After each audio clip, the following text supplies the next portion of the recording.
Allah Allah, Allah Allah, Allah Allah, Allah Muhammed Ali, Pirimiz Üstadımız Hünkar Hacı Bektaş Veli.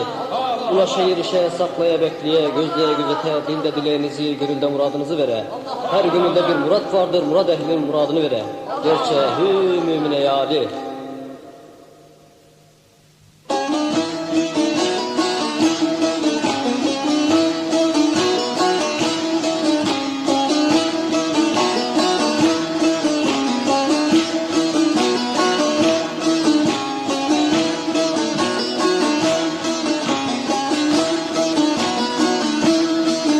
Duaz imam okununca kulak verip dinlemeli.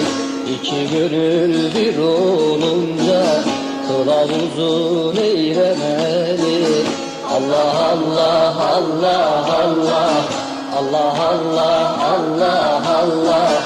İki gönül bir oturur, hazıra selam getirir.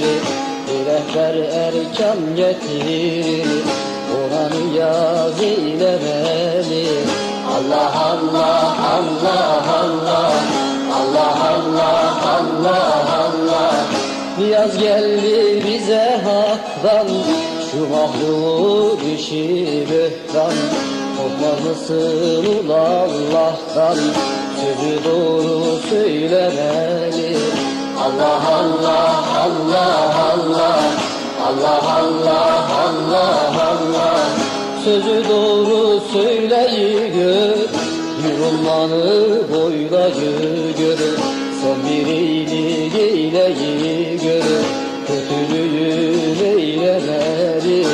Allah Allah Allah Allah Allah Allah Allah Allah. Kötü söz kötüden çıkar, aramızda ırmak akar. Teslimat dal delil yakar, ona niyaz eylemeli. Allah Allah Allah Allah Allah Allah Allah Allah.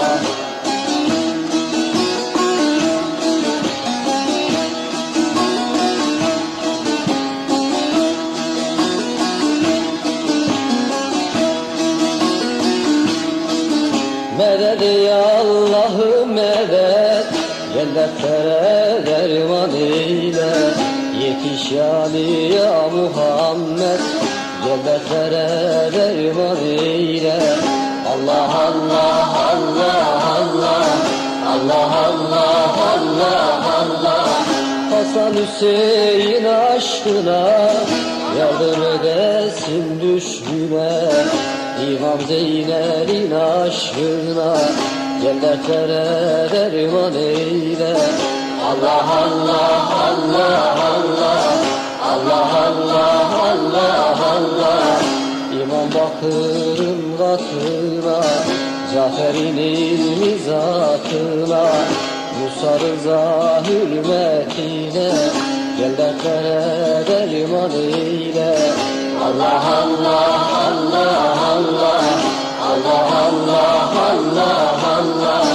Şahtağının renağının, askerinin kemterinin, yargılamak senin şanın, cennetlere derman eyle.